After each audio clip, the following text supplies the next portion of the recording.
Bien, vamos entonces a iniciar. Vamos a comenzar, pues algunos están tratando de sumarse todavía. Le vamos dando acceso sin problema, como siempre, y continuamos.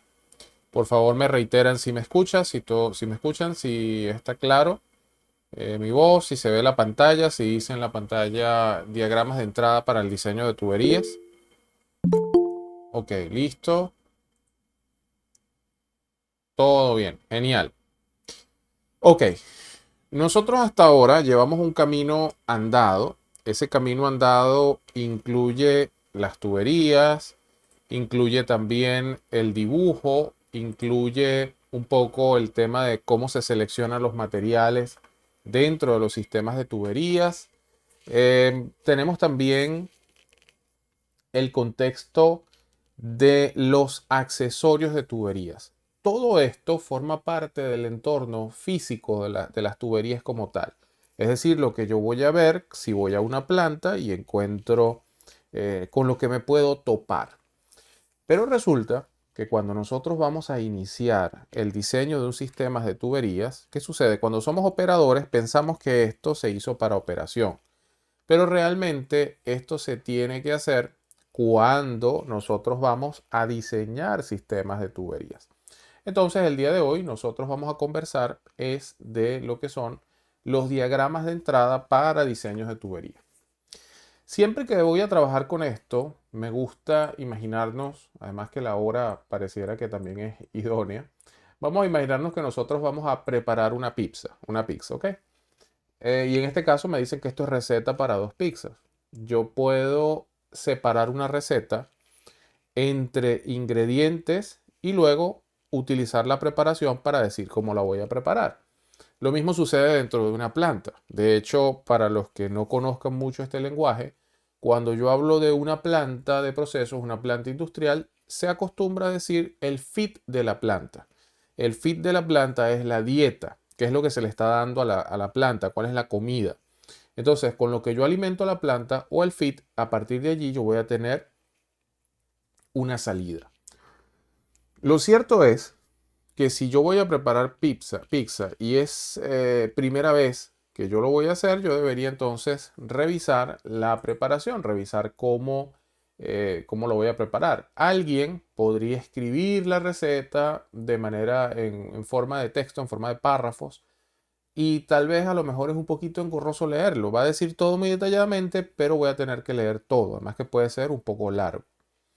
En las plantas o en la vida real o dentro de los proyectos, esa preparación de la receta se conoce como filosofía de operación y control. Cuando nosotros estamos dentro de cualquier planta y está operando, o cuando se va a diseñar, nosotros tenemos que decir cuál es la filosofía de operación y control de esa instalación. Muchas veces nosotros luego de leer toda la filosofía de operación y control, yo necesito también conocer de manera rápida, en algunos casos, eh, qué es lo que está pasando, cuáles son las temperaturas máximas, las temperaturas mínimas, y basado en eso, si está todo escrito, a veces no lo voy a encontrar de manera rápida. Es por esa razón que encontramos diagramas como estos. Ahora imagínense que nosotros la misma receta de pizza la tomamos y la diagramamos. Si nosotros la diagramamos, entonces sería algo similar a esto que tenemos aquí. El proceso tiene un inicio, entibiar lentamente la leche, mezclar en un recipiente, amasar, cubrir con un nylon, agregar mozzarella y listo. Y terminamos. ¿Ok?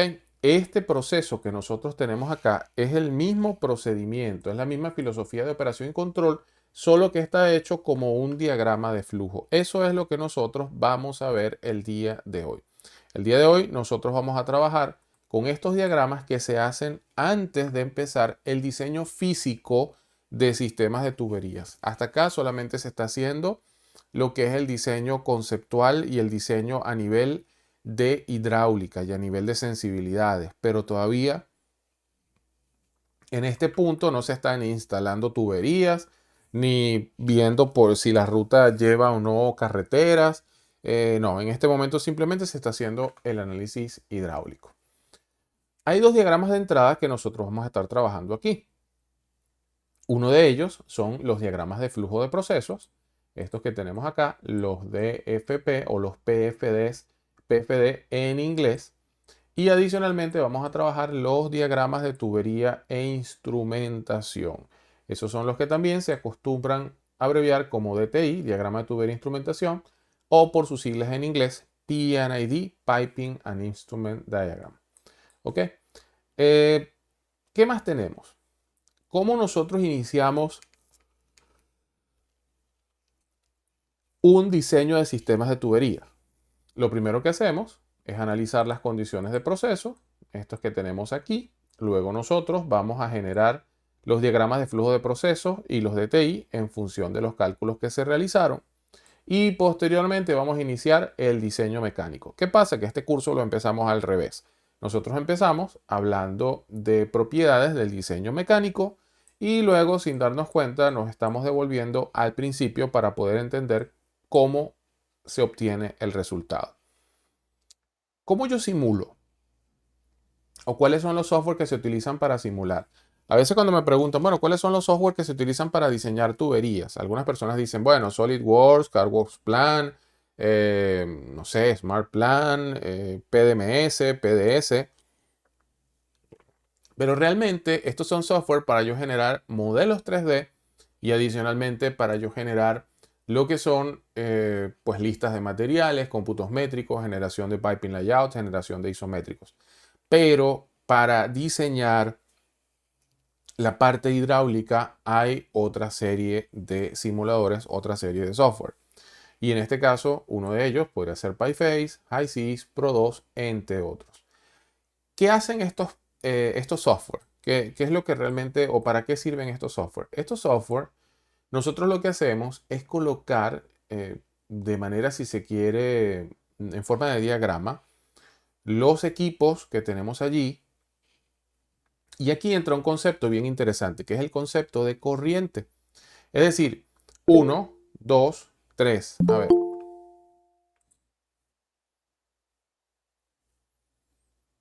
Ok, bueno, por aquí un comentario, HiSys y PyFace, simulación hidráulica, correcto. Bien, entonces, nosotros vamos acá a ver, colocamos en este caso, esto es un equipo, obviamente su forma nos infiere que debería ser un recipiente. Entra una corriente número 1, es decir, una cantidad de flujo de algún fluido, y sale la corriente número 2 y la corriente número 3. ¿A qué se llama corriente dentro de este mundo de los procesos? Dentro de este mundo de los procesos, cada vez eh, que una corriente, como tal de flujo, o que una cantidad de flujo cambia una de sus propiedades, pues yo hablaré entonces de que tengo una corriente nueva. Una propiedad puede ser su temperatura, su presión, inclusive su caudal, su viscosidad, muchísimas cosas. Ya yo tengo una corriente nueva. Entonces aquí tengo la corriente 1, la corriente 2 y la corriente 3. Pero no es solamente que es un dibujo, sino que esto está montado dentro de un software, esto está siendo simulado y se hace lo que se conoce como balance de masa y energía. Los diagramas de flujo de procesos o los DFP se ven más o menos así. ¿Ok? Es un plano. Estos planos acá muestran los equipos principales, muestran algunas identificaciones y adicionalmente pues cómo están conectados y cuál es la secuencia del proceso. Bien, vamos entonces a ver, simplemente acá se los voy a mostrar. Yo voy a verificar, pero creo que ustedes tienen este DFP, lo tienen a la mano y eso les va a permitir a ustedes revisar con un poquito más de detalle. ¿Qué encontramos dentro de un DFP?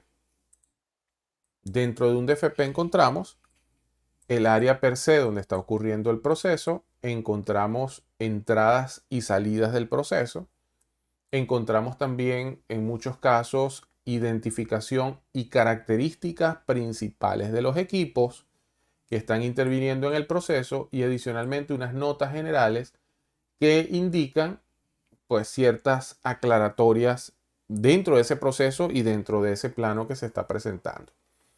Podemos hablar entonces de 4 áreas: el área de proceso, corrientes de entrada al proceso, definición de los equipos, notas y leyendas. Nuestra misión del día de hoy es tratar de entender un poco qué se quiere decir, y si no sé qué es lo que se dice ahí, pues saber de dónde voy a sacar la información. Obviamente vamos a separar, en este momento vamos a separar todo lo que son, si se quiere, complementos, y nos vamos a concentrar en lo que es el proceso principal. Para este ejercicio que nosotros tenemos, vamos a entender un poquito cuál es la filosofía de operación. Aquí nosotros tenemos tenemos un separador. En este caso, este separador es trifásico. Si un separador es trifásico, quiere decir que es capaz de recibir una fase y separarla en 3. En este caso, pues al ser hidrocarburos, separa agua, aceite o crudo y gas. Entonces, bueno, no vamos a entrar en detalle acá cómo trabajan estos equipos, pero son capaces de separar una corriente en 3, aprovechando la diferencia de densidades. Ahora, cuando el fluido entra por este lado, pues vamos a ver que aquí arriba tengo la corriente número 2, es decir, hay una corriente que sale por acá, hay una corriente que sale por acá, que es la corriente número 3, y debería haber en alguna parte una corriente número 2 que esté saliendo. Bueno, en este caso lo llamaron 3, 1, 2, la corriente número 3 y la corriente número 4. ¿Ok? Esta es la filosofía. Luego, ¿qué es lo que sucede? Bueno, ese líquido que sale, ese petróleo, va a un pequeño separador. Otra vez ese separador va gas hacia arriba, líquido hacia abajo. El líquido se mete en un tanque. Lo que está en el tanque se bombea. Luego lo que está para bombear, aquí sugieren que haya un lazo de control entre esta válvula y este indicador de control de level gauge, de medidor de nivel. Y bueno, ya hay aquí otras cantidad de cosas, ¿no? Una corriente, aquí la corriente no puede ser igual, esta es la 9 y esta es la número 10. La razón obedece a lo que pues conversábamos, de que si esto pasó por un intercambiador de calor, evidentemente la condición aquí es diferente. Si usted siente que yo estoy hablando muy rápido, pues no se preocupe, yo voy a empezar a explicar esto un poquito más lento. De todas formas, lo que quiero es que ustedes entiendan que esto me sirve a mí para yo visualizar la información sin necesidad de que esté escrita. ¿Preguntas hasta acá? ¿Alguna inquietud? Apenas llevamos 10 minutos de clase, pero no sé si tienen dudas porque sé que hoy ha sido un poquito más, hoy ha sido más directo, ¿no? Y si quieren preguntar algo acerca de esto, bienvenidos. A ver, doy unos 30 segundos para preguntar.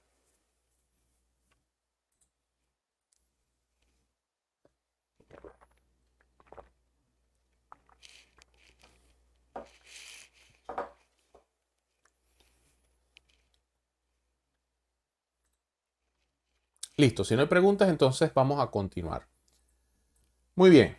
Bueno, y al final las cosas que ya han sido transformadas, o las sustancias que han sido transformadas, o la parte del proceso ya que ha terminado, se va a ir hacia alguna parte que puede ser el final del proceso o que puede ser continuación en otro sitio. En líneas generales, mis estimados, esto es lo que se hace en un DFP: representar a través de un diagrama de flujo el proceso de lo que está ocurriendo ahí. Pero vamos a meternos dentro de ese diagrama de flujo. Algunas observaciones. Correcto. Algunas observaciones. Deben ser indicadas cada una de las corrientes del proceso. Ya dijimos por qué. El número de la corriente cambia cada vez que una de las propiedades físico-químicas del fluido cambia. También ya dijimos por qué.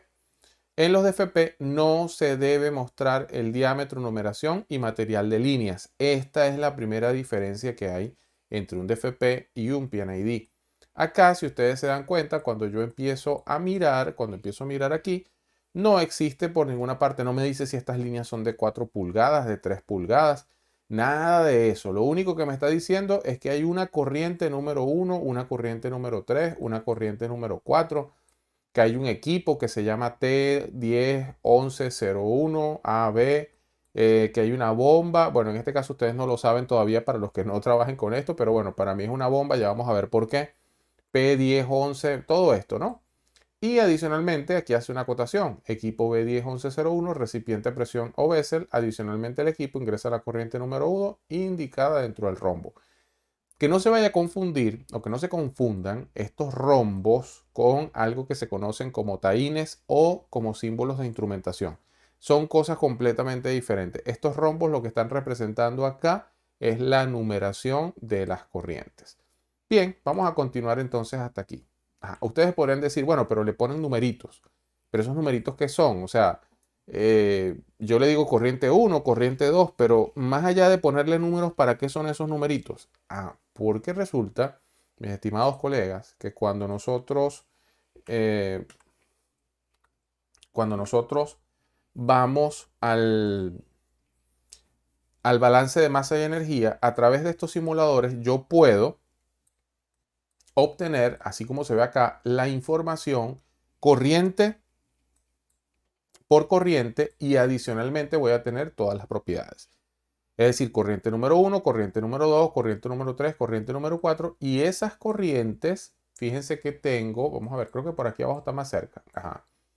1, 2, 3. ¿Qué propiedades puedo tener de un fluido? Su temperatura, su presión, su fracción de vapor, su fracción de líquido, su flujo másico, su flujo molar, su entalpía molar, su flujo de calor.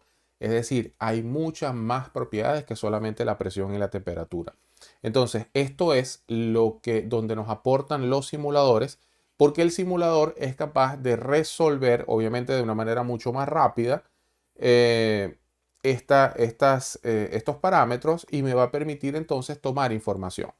Alguien podría decir, bueno, pero ¿para qué sirven entonces estos planos de tuberías si no nos dicen nada? Lo que dan son numeritos. Porque cuando yo voy a aplicar fórmulas, incluso para cualquier tipo de cálculo, si yo quiero saber exactamente cuál es la temperatura en una tubería, si yo quiero saber cuáles son las temperaturas críticas dentro del proceso, el DFP es el único plano que me da esta información. Todos los demás están orientados al control o la construcción y probablemente alguien que esté solamente en el área de construcción nunca ha visto estos planos y tiene sentido porque estos son planos meramente de ingeniería para estimar, para dimensionar y para obtener propiedades físico-químicas. Entonces, este plano que estamos conociendo en este momento es un diagrama de flujo de proceso y específicamente esa tablita que estaba allí es un balance de masa y energía. Ok, siempre me gusta hacer la siguiente acotación y es que a veces cuando nosotros estamos dentro del mundo académico, a ver si tengo por aquí lápiz, ok, sí raya. Cuando nosotros estamos dentro del mundo académico, suele pasar que pensamos, ¿ok? Pensamos que siempre las bombitas las voy a representar así, vamos a ver, así. Siempre nos enseñan la bomba clásica, ¿ok? La bomba clásica pareciera ser así. No sé, o por lo menos así me la enseñaron. Yo no sé si a ustedes todos les enseñaron la bomba clásica, ¿no? Pero la bombita clásica parece ser así, es más, ni siquiera le ponen piso ni nada. Entra y luego la bombita clásica por el otro lado sale. Obviamente esa bombita clásica,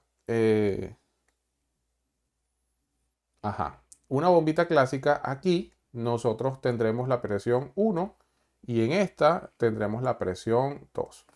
El detalle está en que cuando nosotros a esa bombita clásica le vamos a poner el nombre y estamos en la universidad, entonces le ponemos así, le ponemos bomba 01 o le ponemos bomba de proceso 01 y a la otra le ponemos bomba 02. Eso está bien si nosotros estamos trabajando a nivel de tesis, pero resulta, no tanto a nivel de tesis, sino a nivel individual o en una planta muy chiquitica. Pero resulta que cuando nosotros vamos a identificar equipos dentro de una planta petrolera o de una planta industrial, la identificación de equipos va mucho más allá que solamente indicar el equipo y un número. ¿Ok? Entonces, hay unos campos que se sugieren colocar. Esto que yo estoy tomando aquí es referencia a petróleo de Venezuela. Sin embargo, estos campos son pero muy parecidos a lo que se hace en todas partes del mundo. ¿Ok? Entonces, no, lo que estamos conversando acá no es solamente para Petróleos de Venezuela, sino que pues esto aplica realmente a prácticamente cualquier región en el mundo. Hay una pregunta en el chat para no darle más largas, y la respuesta es sí. Todo, prácticamente todo lo que se hace, y sobre todo en la industria petrolera, todo eso tiene un DFP. ¿Por qué? Porque cuando tú tienes un oleoducto, vamos a ver si tengo un espacio por aquí. A ver, este tiene más espacio. Cuando tú tienes un oleoducto, tú podrías pensar que el oleoducto inicia en un punto A y simplemente es una línea recta así que llega a un punto B. Y eso no es verdad, porque cuando yo tengo un oleoducto, ese oleoducto tiene diferentes facilidades. Es decir, uno, los oleoductos no son un solo tubo corrido desde un punto a otro punto. Muy probablemente van a dejar algún tipo de entrega en un sitio. Eso para primero. Muy probablemente ese oleoducto tampoco es un oleoducto infinito de que el flujo fluye y nunca pierde presión. Por lo tanto, podría pasar que yo necesite utilizar una estación de rebombeo en el camino. Y de esa manera, pues mi oleoducto mantiene siempre su presión. 3. Aunque no necesite entregar nada y aunque no necesite bombear nada, también la norma me exige que cada cierto tiempo yo tengo que tener estaciones de válvulas. ¿Por qué? Cada cierta distancia, y además si tuviera, vamos a ver, no soy muy bueno dibujando ríos, pero supongamos que esto es un río y adicionalmente esta tubería va a pasar por aquí y pasa por el río sobre un puente, yo debería tener evidentemente algo para bloquear y para seccionar en caso de que tenga un derrame sobre el río. Entonces yo cierro aquí y haría que si tengo un derrame pueda contenerlo. Entonces, a pesar de que suene como que oleoducto es solamente una línea, realmente no es así como funciona. Y otra cosa que también sucede es que cuando yo tengo oleoductos, nosotros tenemos que hacerle mantenimiento a los oleoductos. ¿Y cómo se le hace mantenimiento a los oleoductos? Se le hace con algo que se conoce como peak launcher. Estos peak launchers son equipos que se utilizan, que aprovechan la dirección como tal del fluido, y esa dirección del fluido lo que hacen es que envían una herramienta, esa herramienta por eso se llama peak launcher, le dicen un cochino, envían un peak y eso va hasta acá, y para hacerlo hay una estación eh, específica, una forma de hacerlo. Cuando termine este módulo, este, cuando termine este módulo, yo voy a mostrarles cómo se hace un procedimiento de esto de pigging, porque es bastante interesante que ustedes lo conozcan. A ver, Alberto no me comenta aquí, no sé si eso le dan otro nombre, ¿ok? Eh, yo lo he visto como cochino, como raspatubo, y bueno, los diablos en gasoductos no lo conozco, Alberto, no sé a qué llaman, realmente no sé a qué lo llaman, ¿no? ¿A qué llaman eso? Pero bueno, a lo mejor es un modismo bastante particular. Ok, bien.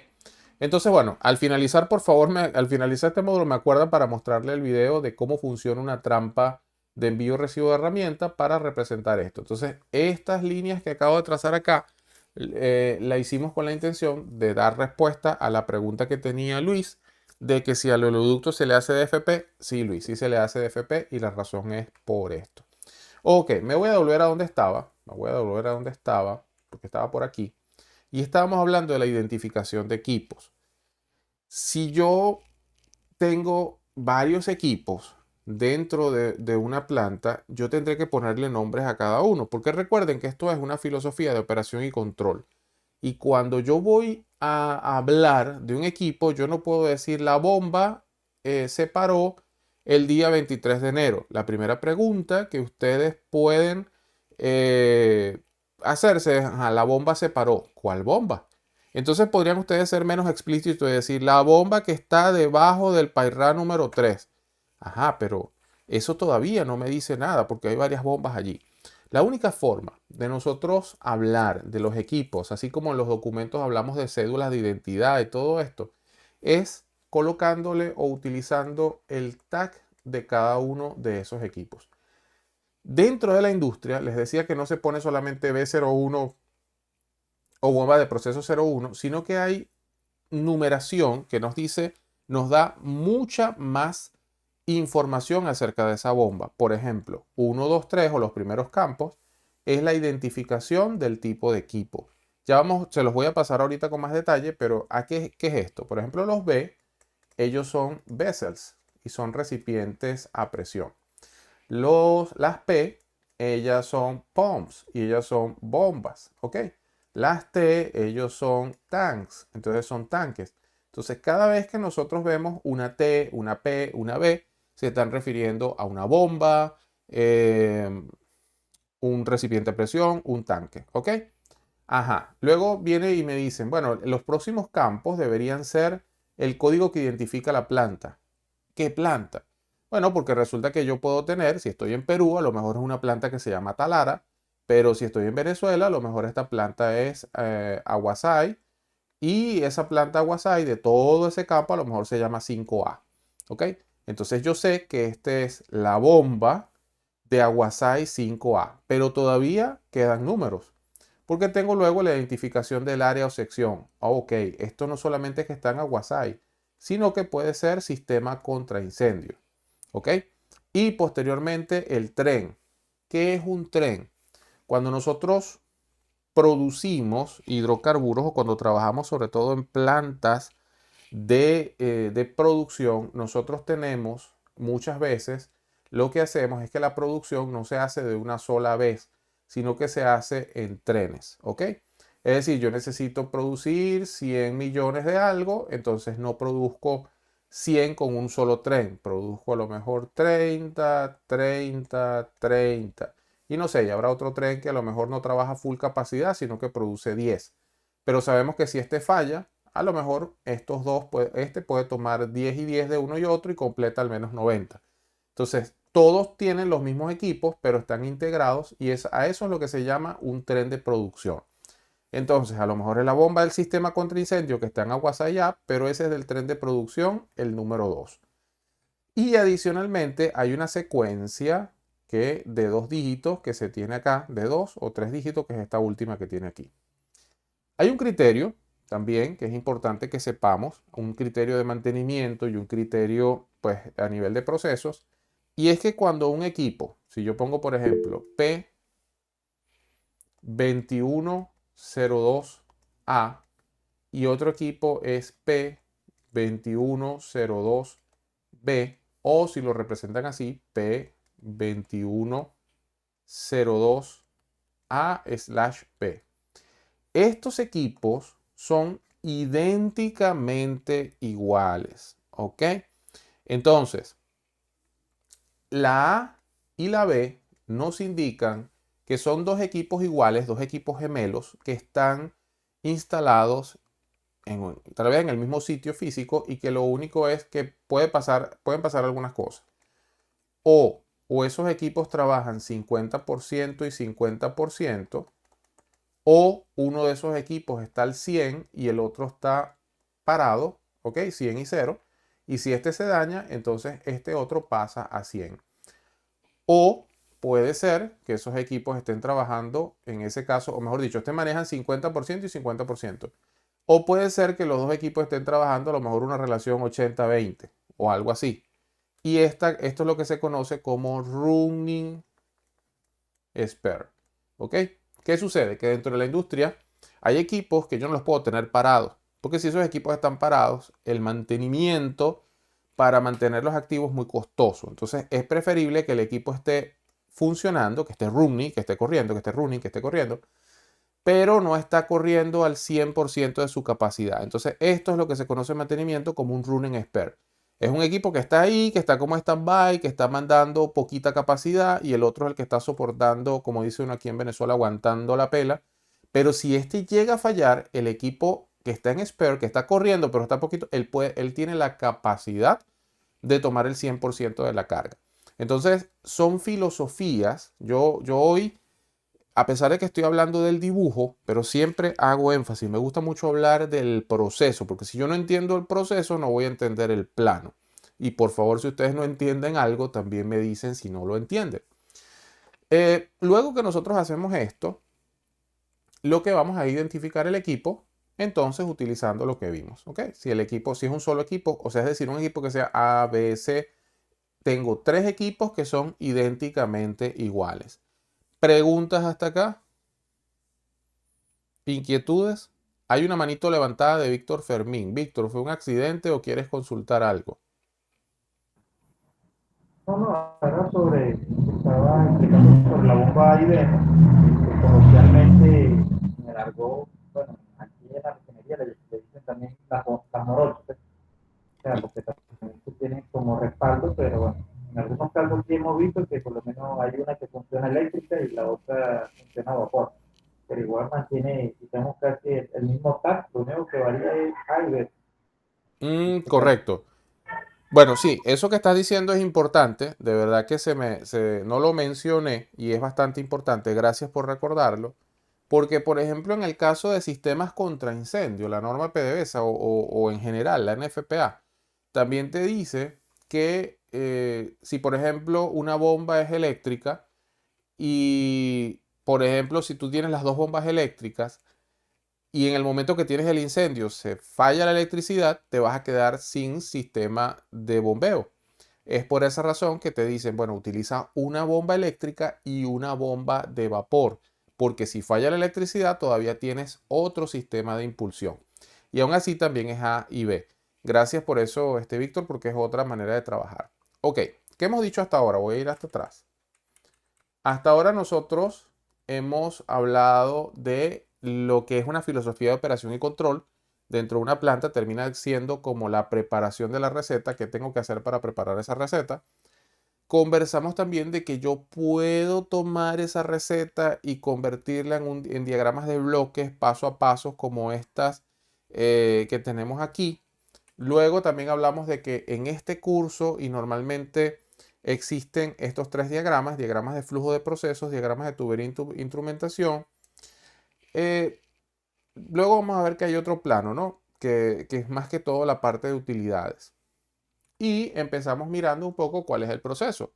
Uno, analizo las condiciones de proceso y aquí es donde nosotros utilizamos PyFace, HiSys, Pro2, generamos los DTI y los DFP y luego es que vamos al diseño mecánico. Les decía que en clases anteriores habíamos empezado por el diseño mecánico y no habíamos visto de dónde sale esto. Luego les mostré de manera muy general un DFP. Posteriormente paseamos también un poco por este DFP que tenemos aquí. Vimos las partes principales, entendimos una de las principales diferencias entre los DFP y los PNID es que los DFP no muestran el diámetro, ni la numeración, ni los materiales de las líneas.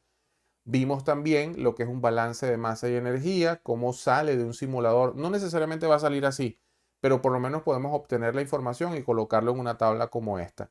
Y adicionalmente, pues, ¿por qué o cuál es la importancia de nosotros tener todos estos valores de las propiedades físico-químicas?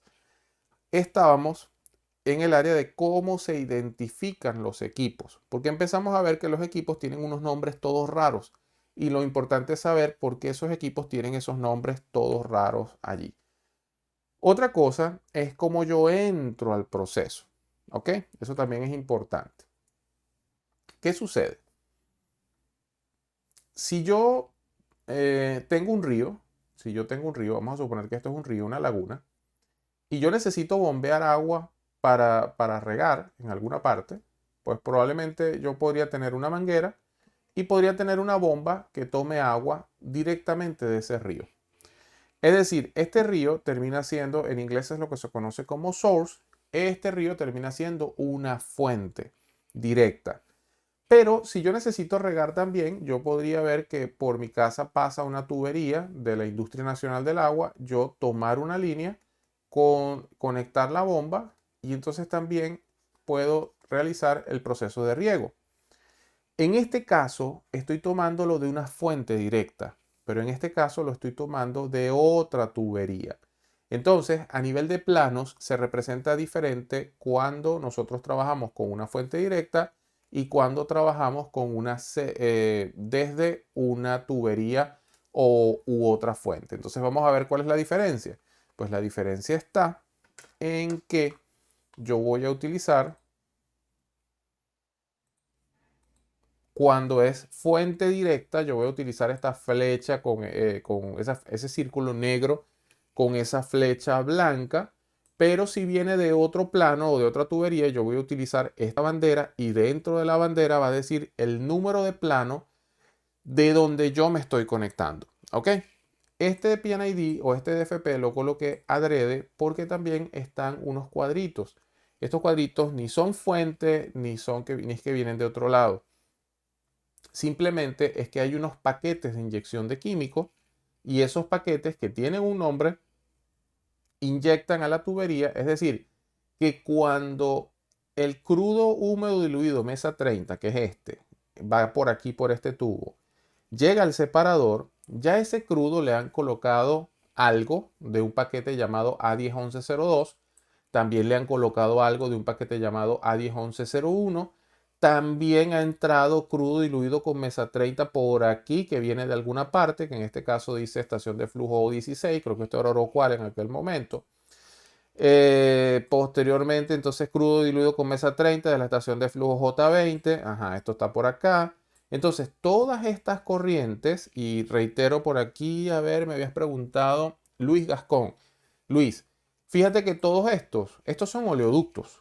Lo que sucede es que aquí en la línea se ve muy cortico. Y tú dices, no, esto es de aquí a aquí. Pero esto en la vida real, si mal no recuerdo, este proyecto era Seital Arichuna, esto es Morichal, o sea, estas tuberías son kilómetros y kilómetros, solo que en los kilómetros se van sumando cosas hasta que llega a la estación principal Morichal, donde entraban a un separador trifásico. Entonces, esta representación, otra cosa que es importante es que esto no tiene dimensiones, esto no tiene cotas, esto simplemente lo que te dice es cuáles tuberías se incorporan dentro de las demás, bien sea porque vienen de otra línea o porque la estás tomando directamente desde una fuente. Puede ser una macolla, puede ser directamente un pozo, eso no lo podemos predecir del todo, pero de esta manera es que funciona. ¿Ok? Los rectángulos con líneas punteadas son paquetes de inyección de químicos basados en la tabla de propiedades físico-químicas. La corriente número 1 tiene, entre otras características, temperatura de 90.5 y 63 psi de presión. Ok, esto es simplemente un ejercicio visual para yo entender el tema de las corrientes. Si alguien me pregunta, ajá, pero ¿cuáles son las propiedades de esta corriente número 1? Ah, bueno, me voy a mi tabla de balance de masa y energía. Busco la temperatura, corriente número 1 se llama crudo húmedo, tengo 90.5 Fahrenheit y tengo 63 PSIG.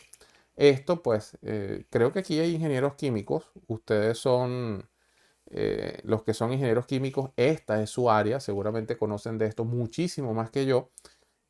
Yo como mecánico, nosotros entramos dentro de los, como nos llaman normalmente, nos dicen los tuberos. Entonces, pues yo entro dentro de ese rango de los tuberos y los procesistas pues tienen toda la responsabilidad de que esto quede ordenadito y bien establecido para nosotros luego iniciar con un diseño mecánico. Eh, Fiorella dice presente, qué bueno. Oye, Fiorella, ¿qué tal te ha parecido el curso como químico, ¿no? Porque tal vez yo lo enfoco mucho a la parte mecánica, pero la intención también es que, pues que todos vean la integración.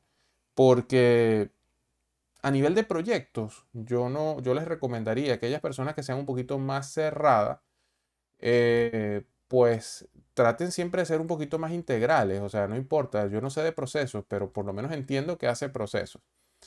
Voy a ir leyendo los comentarios acá. Correcto, eso es Morichal. Luis como que conoce esa zona. Víctor Fermín dice Comor, Morichal, la vieja escuela. Sí, eso es por allá bastante lejos.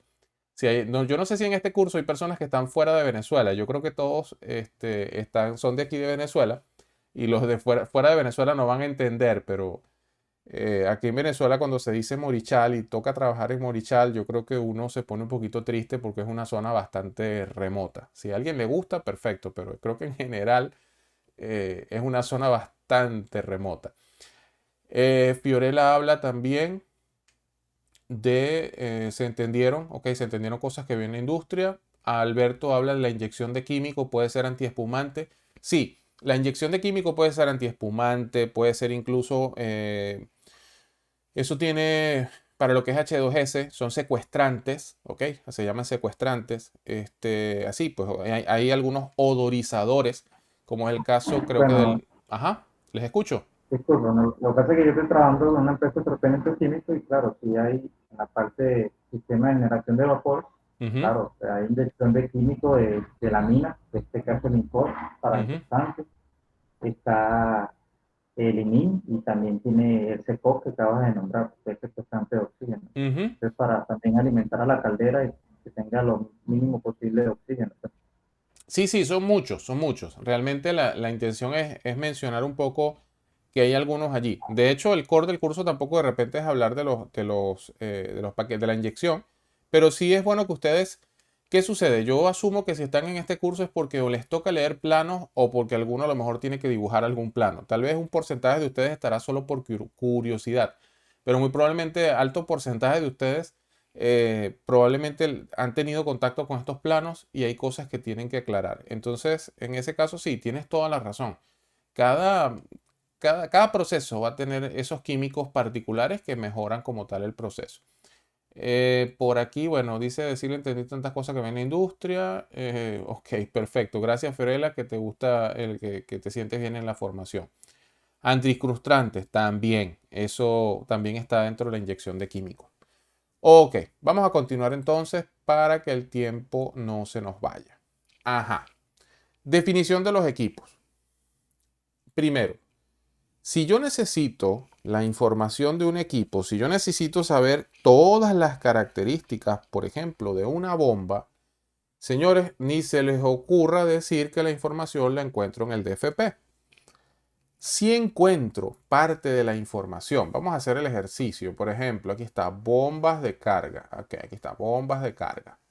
¿Qué encuentro aquí de las bombas de carga? De las bombas de carga encuentro su TAC. Ok, fíjense que como es una bomba empieza por P. Seguidamente esto tiene todos estos numeritos que seguramente van a ser propios del área donde estén. El hecho que me diga que A, B, C, D es que tengo 4 bombas iguales dentro de la instalación. Y bueno, y efectivamente se llaman bombas de carga. Ojo, para que no nos perdamos. ¿Dónde está esta información? Esta información suele estar en la parte superior o en la parte inferior. O sea, esa información es esta. Podría estar aquí, podría estar por los lados, a veces está abajo, pero suele estar siempre del equipo de alguno de estos equipos que están aquí, siempre voy a tener en la parte superior un resumen de la información de los parámetros principales de ese equipo. Pero vuelvo y repito, no va a estar toda la información. A veces nos dicen, no, pero es que está todo. No, no está todo. Cuando nosotros simplemente nos está diciendo la capacidad de operación, la capacidad de diseño. Si es de tipo tornillo, de tipo barril, de tipo, en este caso, eh, fíjense, a nivel de procesos, los procesistas simplemente dicen a lo mejor tornillo o centrífuga. Pero a nivel mecánico, nosotros hablamos de una bomba between bearing, de una bomba vertical sump, de una bomba overhung. O sea, hay muchas clasificaciones. Entonces, en este plano solamente se habla de bombas, las características principales, pero no se habla de todo lo que tienes allí.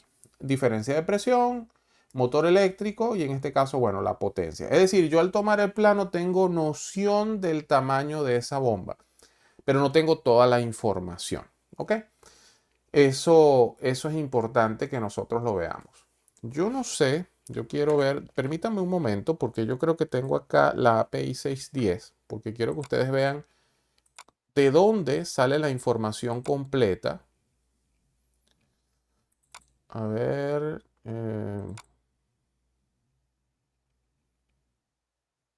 API 650, 650.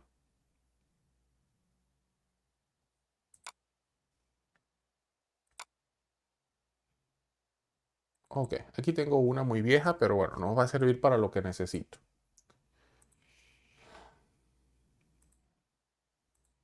Bien, ok. Cada equipo que nosotros tenemos dentro del diseño, cada equipo eh, tiene una normativa de diseño. Es importante, fíjense lo complejo que es esto de simular y adicionalmente de diseñar, ¿no? no es solamente colocar la bomba, es que dentro de cada equipo hay una norma de diseño, hay unas mejores prácticas, hay una cantidad de cosas. Y por eso que normalmente se dividen las disciplinas mecánica, equipos y mecánica tuberías. Y adicionalmente, pues procesos también tiene que saber de equipos. Entonces, yo quiero mostrarles algunas cosas acá. Esta es la norma de diseño para bombas de tipo API 610. O mejor dicho, son diseños de bombas. Acá a las bombas les dan una clasificación. Algunas bombas pueden ser, en este caso, por ejemplo, si la bomba es overhung, entonces se llaman OH1, OH2, OH3. Hay diferentes clasificaciones. No nos vamos a desligar de nuestro curso, pero simplemente quiero que sepan que si les hablan de bombas, y en este caso bombas API, es API 610 la que tiene gran parte de esta información. Pero si yo quiero ver qué información tiene que tener la hoja de datos de una bomba, aquí en la API 610 me da toda esa información. Porque ustedes podrán decir, bueno, pero si me dan la presión de succión y la presión de descarga, ya con eso es suficiente y la potencia y con eso yo calculo. No, eso es suficiente para tal vez hacer un estimado hidráulico. Sin embargo, cuando nosotros hablamos de una hoja de datos, un datasheet completo de una bomba, yo voy a tener, en este caso, vamos a ver si esto se ve más pequeño. Sí, sí se ve más pequeño. Fíjense toda la información. Bombas van a operar en paralelo o en serie. El tipo, en este caso, gear, la caja reductora. Las condiciones de operación, capacidad normal, capacidad rated, la presión de succión, la presión de descarga, la presión diferencial, las variaciones del proceso, condiciones de arranque. Esto pareciera ser lo normal de una bomba. Después vienen las partes de dónde va a trabajar esa bomba. Si esa bomba trabaja en interiores, en exteriores, si esa bomba necesita ser calentada porque a lo mejor usted está en un país demasiado frío, si va a estar bajo techo, si va a estar parcialmente de un lado de techo y de un lado no, si va a estar en una mezanina. Todo esto, la clasificación de área, no sé si tengo electricistas en este curso, pero esto es netamente de los electricistas, esa clasificación de área. Si es necesario una especie de winter, o sea, tropicalización. Realmente este término tropicalización hay personas que no les gusta porque suena así como que le voy a pintar unas matas de coco a la bomba.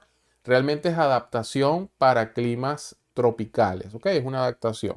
Y en este caso, winterización también si la bomba va a trabajar en climas muy fríos. Y así, fíjense que acá entonces el performance de la bomba, los diámetros del impulsor, la región de donde quieren, esto ya es para la curva de operación de la bomba. También yo podría tener qué tipo de bomba es, si se calienta, si no se calienta, los cojinetes, si son de empuje, los cojinetes radiales, si lleva grasa, si lleva algún tipo oil mist en este caso, que es neblina para lubricación o lubricación a través de neblina. Y bueno, toda esta información es el datasheet. Por eso les decía que no crean que toda la información del equipo está ahí en el PFD. O sea, esas 4 o 5 líneas que aparecen ahí son simplemente un poquito de información para tener noción de las características del equipo. Pero el resto, si quiero información completa de un equipo, yo debo buscar el datasheet. Eso es otro documento aparte, no es un plano, o por lo menos a veces suelen ser planos, pero no siempre es así. Y en este caso, pues es más información que dibujo. Ok, entonces en líneas generales y para resumir, esto no es toda la información del equipo, esto es solamente la definición del equipo dentro del plan. El NPCH disponible no sale, es correcto, Alberto. Y Alberto también dice para calcular el NPCH requerido. Sí, de hecho no deberíamos nosotros calcularlo, ya debería estar calculado ahí y si lo muestra pues lo deberíamos tomar. Pero sí, obligatoriamente esto debe estar dentro de la hoja de datos de equipos. Ok, yo les decía, no me voy a poner a leerlos todos, pero yo les decía que si les parecía raro cuando yo empiezo y digo que pues los tanques son T, que los BC, los recipientes de presión son B. A lo mejor los que no están familiarizados con esto estarían pensando, oye, pero ¿cómo me voy a aprender yo todas esas letras? No, no se preocupen. Siempre hay planos de simbología y acá están todas estas abreviaturas. No están todas, pero como ustedes se quedan con la presentación, la tienen por allí guardadita. Es importante que nosotros también entendamos el concepto de lazo de control. ¿Ok? Si yo voy a leer este tipo de planos, yo necesito entender qué es un lazo de control. Un lazo de control es precisamente yo poder entender que bajo una acción y una o que mejor dicho, bajo la comparación de un set point, yo puedo tomar una decisión y actuar sobre un elemento final de control, una válvula, un medidor, una parada, una bomba. ¿Ok? Entonces suele pasar que los lazos de control se representan como esto que está acá. Es decir, en este caso, este flow control que tengo aquí, control de flujo, está enlazado con esta valvulita de control. Es decir, es él el que le dice a la válvula, abre, cierra, sigue regulando, sigue dejando pasar el flujo. Entonces, es esa relación que hay entre ciertos instrumentos o ciertos indicadores y esos elementos finales de control. Básicamente, ese es algunas de las otras cosas que nosotros vamos a encontrar también dentro de los PFD. Ojo, los vamos a encontrar de manera muy general. Ya vamos a ver en los PNID que esto se encuentra mucho más específico dentro de los PNID. Existe otro plano o existen otros grupos de planos que se llaman diagramas de servicios industriales. ¿Qué es un servicio industrial? A ver, si alguien me puede escribir por el chat rápidamente esto. ¿Qué es un servicio industrial? A ver, tenemos 30 segundos para responder. ¿Qué es un servicio industrial?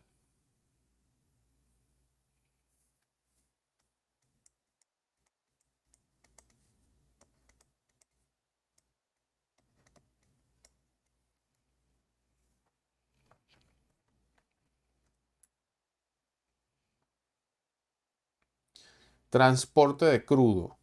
Mm, no propiamente. ¿Quién da más? A ver, ¿quién entiende como servicio industrial? De hecho, están todos puestos allí, ¿no?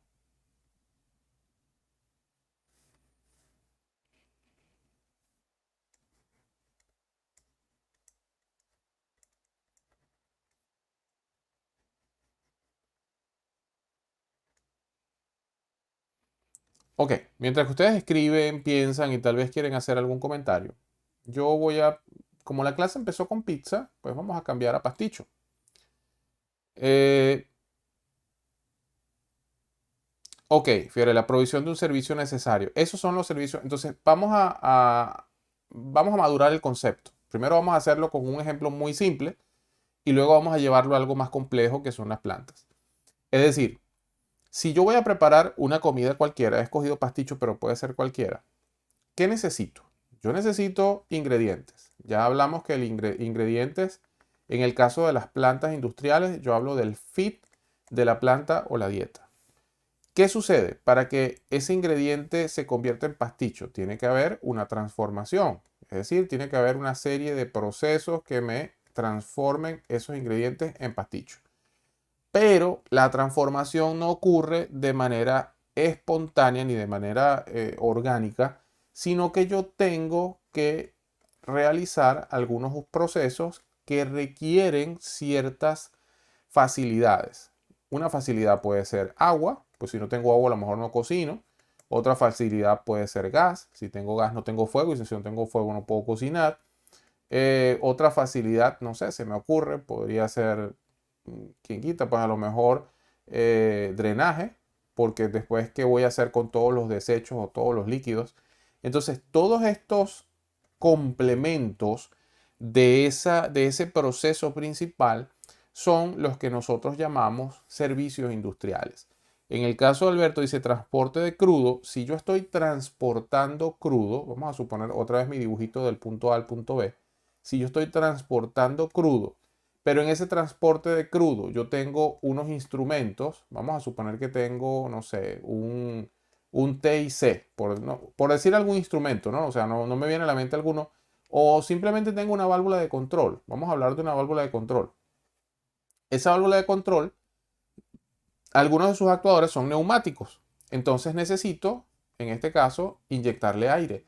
Es decir, si no tengo aire de instrumento, el proceso no puede operar. Entonces, aire de instrumento, que creo que está por aquí en alguna parte. Ajá, sistema de planta, aire o gas de instrumento. Entonces, aire de instrumento es un diagrama, es un servicio industrial.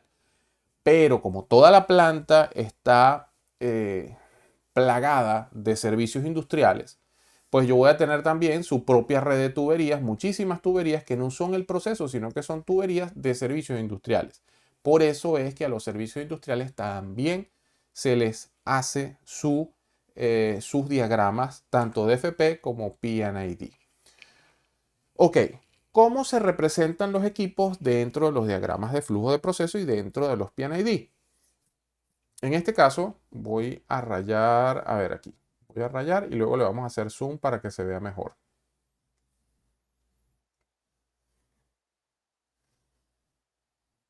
Ok, le voy a hacer zoom. Fíjense, acá, cuando yo hablo de los DFP son un poquito menos estrictos para la representación y adicionalmente para lo que son la identificación de los equipos. O sea, solamente en un DFP yo digo que es una bomba centrífuga y ya.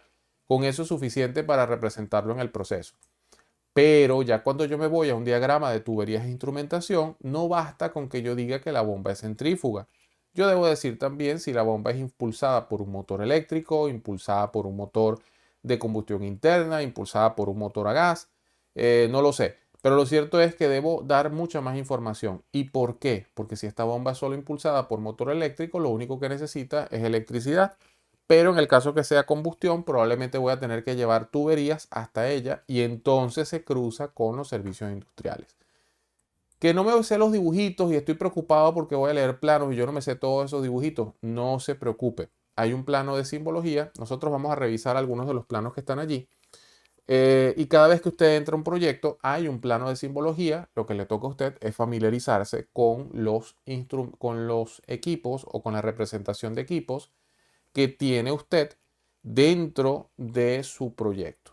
Si usted toda la vida trabaja en la misma planta, probablemente pues ya se lo va a saber de memoria. Pero si usted es como yo, que pasa de un proyecto a otro, pues solamente a veces ni me los aprendo o algunos se parecen, simplemente comparo con el plano de simbología y ya, no hay que memorizar nada, solamente tienes que ver, ok, en este proyecto, ¿qué significa esto? Hablamos de los DFP, los diagramas de flujo de proceso. Vamos a ver algunas cositas que son las que diferencian a los diagramas de flujo de proceso de los P&ID, estos que tenemos acá. ¿Ok? Vamos a ver por aquí, los P&ID. Estos. Ok. Ya les dije también que hay planos que son de procesos y planos que son de servicios industriales. Acá tenemos un P&ID. Yo creo que ustedes tienen, ya lo vamos a ver directamente en el plano, pero vamos a ir analizando algunas cositas, algunos detalles. Al igual que el PFD, el P&ID también tiene áreas de información, digamos, en este caso, pues las fuentes, la identificación de los equipos, pero aquí nos vamos a centrar solamente en esto que tenemos aquí, que es propiamente el core del plano como tal. ¿Ok? Hay algunos detalles que es importante mencionar. En los P&ID yo sí tengo identificadas las líneas de procesos, están identificados los equipos, están identificados los instrumentos que están en campo y los que no. La codificación de instrumentos que se utiliza es la norma ISA 5.1. Para la codificación de las líneas se utiliza especificación general del proyecto y la simbología de válvulas de equipo estará acorde a los planos de simbología. Entonces, no se preocupen si no conocen algunas cosas de estas que tienen aquí, porque pues algunas son particulares del proyecto. Lo que no suele ser particular y lo que normalmente pues sí toma una normativa internacional como referencia es la ubicación de los instrumentos. Todos conocen aquí identificación bajo norma ISA 5.1. Por favor, no tengamos pena de decir yo no me la sé, yo nunca la he visto, yo no sé qué es eso. ¿Ok? Porque la intención es que todos podamos aquí aprender y llevarnos algo nuevo. A ver, 20 segundos para decir si alguna vez he visto la norma ISA o si no sé nada. Simplemente no saben nada, coloquen no tengo idea, no la he visto, no lo conozco. Ok, Luis no sabe cuál es. Perfecto.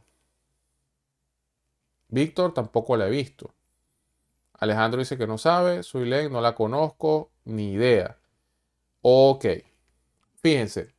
La, la ISA 5.1 yo se las mostré estos días. Es más, creo que se las pasé. No lo recuerdo. Eh, en ese caso, les voy a mostrar algo por acá. Les voy a mostrar...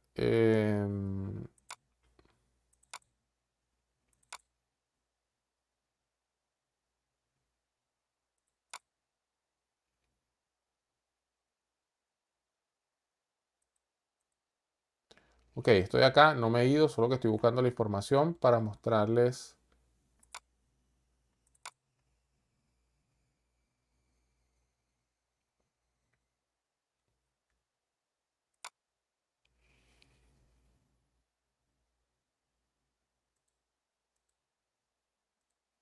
Ok, acá está.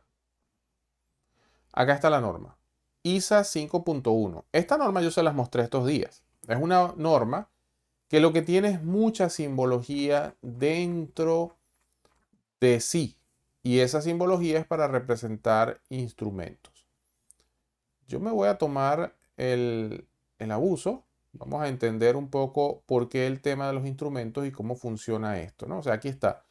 Yo voy viendo cómo voy viendo acá, pues cómo debo representar ciertas cosas. Voy a tomar, permítanme ver si Open Board.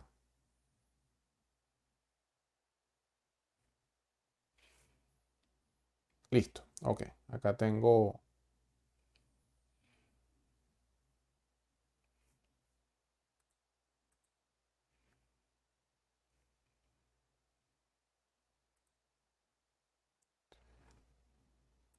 bien. Yo quiero, para entender ISA 5.1, yo quiero iniciar con una especie de esquema. Ok, voy a dibujar a una persona. Voy a dibujar a una persona. De hecho, esa persona está muy chiquita. Vamos a dibujar una persona con una cabeza más grande. Vamos a dibujar una persona con una cabeza mucho más grande. Esa persona tiene un cuerpo pequeño, pero esa persona tiene un brazo muy largo y adicionalmente tiene una mano. ¿Ok? Esa persona también tiene un cerebro pensante, y adicionalmente, pues esa persona está cerca de una vela. Vamos a imaginarnos que es una vela y esa vela está aquí, es un platito y adicionalmente pues tiene una llama. ¿Ok? No se ve muy bien el amarillo, pero ahí está. Lo primero que va a suceder, lo primero que va a suceder es que esa persona sabe hasta dónde puede acercar su mano. Eh, y esa temperatura, hasta dónde puede esa persona acercar su mano, eso viene implícito con nosotros los seres humanos y es lo que nosotros podemos llamar set point. Es decir, nosotros como seres humanos sabemos hasta dónde nos podemos quemar y hasta dónde podemos apartar la mano. ¿Cómo funciona esto normalmente? Normalmente, si yo acerco la mano y si la mano le va a mandar información a mi cerebro, ¿ok? Mi cerebro va a comparar si está por encima o por debajo del valor en el cual una persona se quema. Y dependiendo esta temperatura, si estoy por encima o por debajo, si estoy por debajo, pues probablemente el cerebro dice, pues no hay problema. Pero si estoy por encima, el cerebro probablemente dice, quita la mano. Al decir quita la mano, hay una señal de retorno, ¿ok? Hasta acá, donde automáticamente la mano es desplazada porque ya no puedo soportar más la temperatura.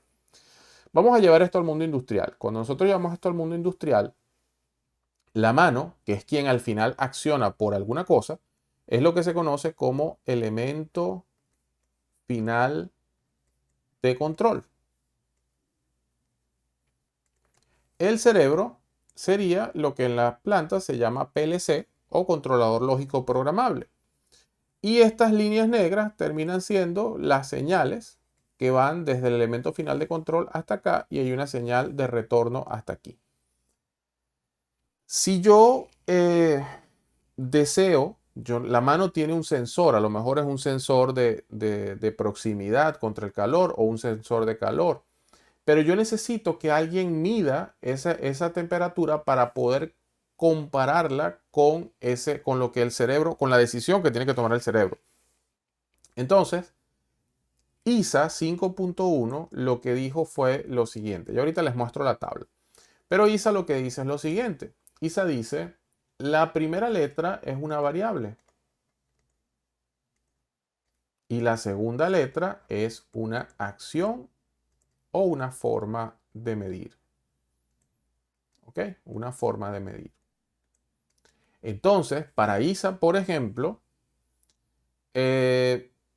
la temperatura, que es una variable, si va de primero, y adicionalmente la I que coloco al lado para esa tabla significa indicador, lo encierra en un círculo, no siempre en un círculo, pero esto significa que está montado en campo. Y cuando yo veo un TI, el primero es temperatura y el segundo es indicador. ¿Ok? Lo mismo sucede con los manómetros. Un PI es un indicador de presión.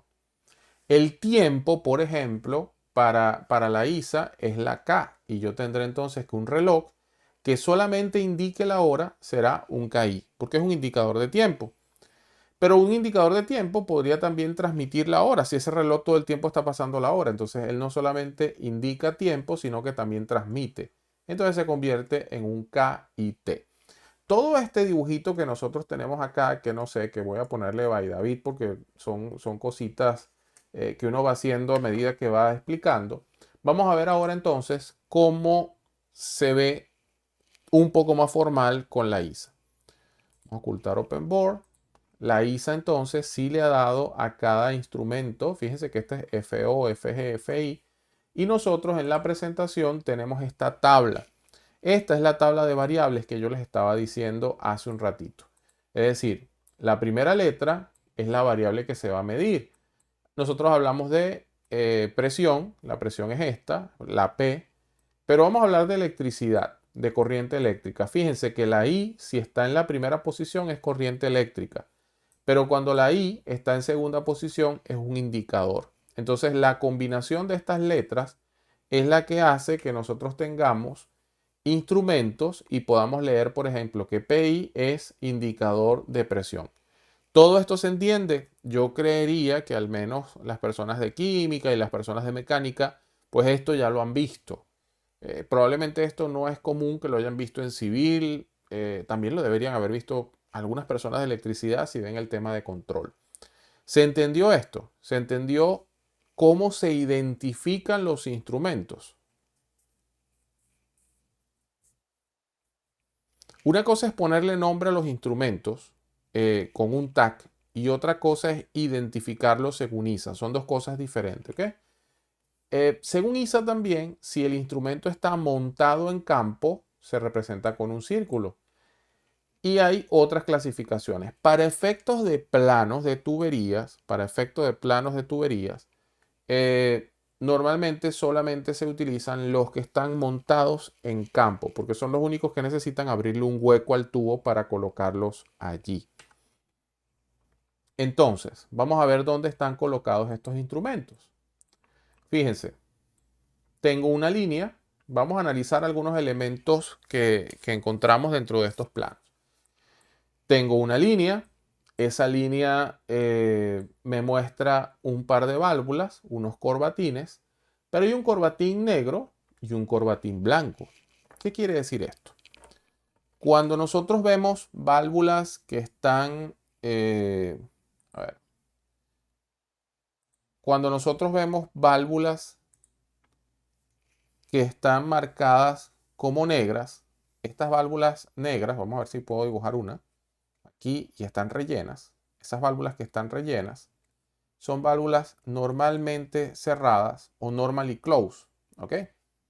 Si la válvula solamente está así, sin relleno, será normally open o normalmente abierta. ¿Qué quiere decir esto de normally open o normally close? Que pues son válvulas, si yo tengo una válvula de drenaje, las válvulas de drenaje normalmente están cerradas, porque si normalmente están abiertas se descarga el tanque. Pero una válvula de llenado de un tanque normalmente está abierta, porque si está cerrada, cuando el agua llega no puedo llenar el tanque. Entonces hay válvulas que en el proceso normalmente deben estar cerradas y no, otras que normalmente deben estar abiertas. La forma en la que se representan es así. Estas son válvulas normalmente abiertas y estas son válvulas normalmente cerradas. Es decir, que si yo estoy analizando el camino que va a tomar el fluido, por más que él quiera, él va a entrar por aquí y luego va a hacer esto. Si él trata de hacer esto, que seguramente esto viene de un cabezal o algo así, si él trata de hacer esto, se va a encontrar con que esta válvula siempre está cerrada. Luego aquí nos aparece una B montada sobre la línea. Bueno, esto en este caso, estos son filtros. No vamos a ver a lo mejor en este curso todas las simbologías, pero bueno, es importante que este se llama filtro sombrero de bruja. ¿Ok? Filtro sombrero de bruja. Esto lo pueden buscar así si les parece cómico el nombre, pero así es como se llama. Luego, antes de llegar a esto, que es una P2005B, ya esto nos hace inferir que este señor, esto es una bomba, ¿ok?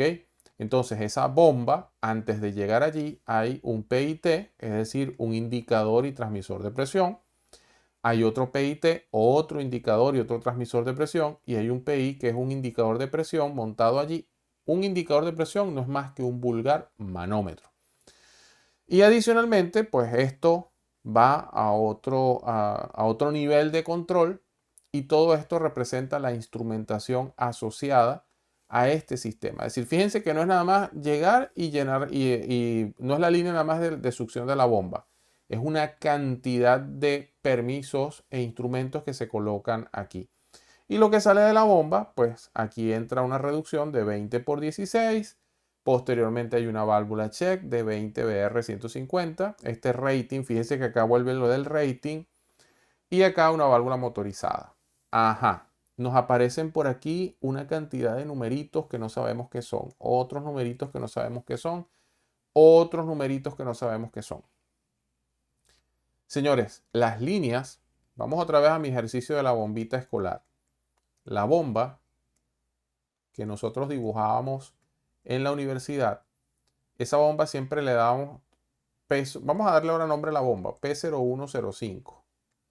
Esta línea se llama succión y esta línea se llama descarga. Pero en los planos no se pone succión y descarga. Una, eh, se le da una clasificación de cómo se llama exactamente la línea de succión y cómo se llama exactamente la línea de descarga. ¿Ok? Eh, ¿Qué nombre le vamos a poner? Ah, bueno, hay una regla para ponerle el nombre a las líneas, ya lo vamos a ver. Pero quiero hacer un paréntesis. Quiero hacer un paréntesis aquí porque estoy viendo un comentario. Alberto, cuando dicen válvulas de falla abierta o válvulas de falla cerrada, normalmente eso aplica a válvulas de control. ¿Ok? Las válvulas de control muchas veces se representan de esta forma. Fail close, creo que es así, fail close o fail open. ¿Okay? No estoy muy seguro de la palabra del fail, si es falla, pero sí sé que es FC, FO. Son válvulas que cuando fallen van a quedar cerradas. Es diferente a válvulas que normalmente están cerradas. ¿Ok?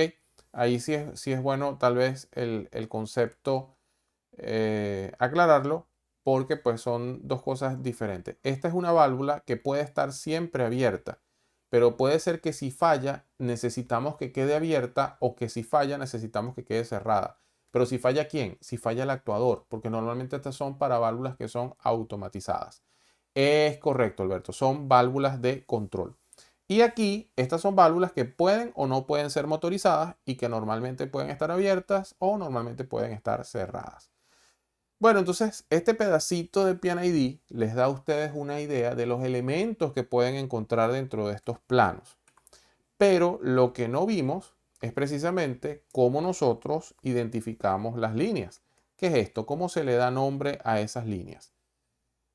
Para darle nombre a esas líneas, hay también unas recomendaciones. El primer número termina siendo el diámetro nominal en pulgadas y vuelve a aparecer otra vez nuestro amigo el nominal pipe size. Es decir, que si yo escribo aquí 4 pulgadas, no, o sea, debo escribir 4 pulgadas, que es el nominal pipe size. No voy a escribir 4.5. No sé si recuerdan la tabla de la ASME B3610. En la tabla estaban todas las medidas. Ok, lo otro termina siendo el servicio. ¿Qué es un servicio? Un servicio es lo que pasa por dentro del tubo. Aire de instrumento, que en este caso es IA. Puede ser TW, que creo que esto es agua potable. Y así. O sea, puede ser gas. Ese es el servicio. Luego viene lo mismo. La planta, el área de proceso, el tren. Aquí viene después un correlativo, ¿ok? Es decir, la línea puede ser la 001, la 003, la 004, pero cuando llega al 04 ya tiene por aquí una cantidad de información. Aquí llega el código de especificación de materiales. Yo no sé si ustedes se acuerdan que en una oportunidad hablamos de un grupo de materiales que se llamaba AA1. Pues señores, este grupito de materiales que está acá, ese grupito se coloca aquí. Porque cuando yo veo el PNID y yo veo el número de la línea, ya yo tengo noción de cuáles son los materiales que se van a instalar allí. Y por último, aparece una pareja. Esa pareja se refiere al aislamiento térmico. Es decir, si hay aislamiento térmico o si no hay aislamiento térmico. Acá les dejo algunas identificaciones de servicios de líneas. Esto que tenemos nosotros aquí, pues realmente puede variar según el país y según la norma, pero es bastante homogéneo, si se quiere, entre proyectos y países. Es importante también que ustedes estén familiarizados con este término que van a encontrar en muchos planos, donde, por ejemplo, HHLL, este LL se refiere al liquid level. ¿Ok? Liquid level. Aquí las H normalmente son high o alto. Y si aparecen dos H, pues será, la traducción es muy simple, alto, alto, liquid level. High, high, liquid level. ¿Por qué? Porque yo voy a tener un fluido que está operando en un punto. Yo necesito saber cuál es el valor más alto que puede tener el fluido. Cuando él esté alto, él va a tener una alarma y esa alarma necesito que tenga un máximo. Entonces, en este espacio, este es el espacio en el cual el operador toma decisiones para pues ver si para una bomba, si simplemente suministra el fluido o lo que sea. En caso de que falle algo, los equipos están doblemente protegidos. También es necesario que cuando voy a dibujar este tipo de planos, tomar en cuenta la altura máxima. No es lo mismo, pues eso creo que ya lo sabemos, si yo tengo una bomba aquí que va para un tanque, a que la bomba esté elevada X metros sobre el piso, y, o mejor dicho, el tanque esté aquí y yo necesito tener otro tanque acá. La presión hidrostática en algunos casos no favorece y pues de esa manera también debo mostrar la altura. En resumen, aquí hay algunas válvulas de proceso, ustedes las pueden revisar. Válvulas de proceso normalmente abiertas, normalmente cerradas. Esto se los dejé para que ustedes lo miraran. Y aquí simplemente quería incluir esto porque son bastante comunes, que son los spectacle blind o las figuras en 8, que son estas que tenemos aquí y nos permiten, esta que está acá es esta que está aquí.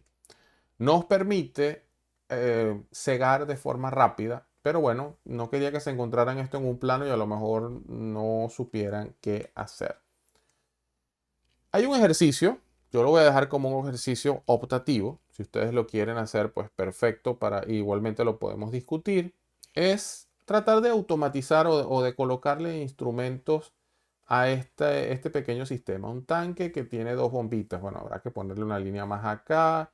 Aquí habrá que poner una válvula. Aquí a lo mejor tienes que poner otra válvula, otra válvula. Es un ejercicio sugerido, pues si ustedes lo quieren hacer, perfecto, y lo podríamos discutir. Por ahora, estimados colegas, 9:24, Vamos a hacer una... ¿Hay preguntas antes de hacer una pequeña pausa? O vamos a hacer una pausa de unos 5 minutos. Yo también pues tomo un poquito de agua, lo mismo a lo mejor harán ustedes. Y volvemos, 9:30. Y de esa manera para terminar el restante del curso. Ok. Oye, Alberto, genial. Ya lo realizaste. Bueno, eso es genial. Luego discutiremos ese proyecto. Bueno, chicos, 6 minutos y volvemos entonces para culminar la clase del día de hoy.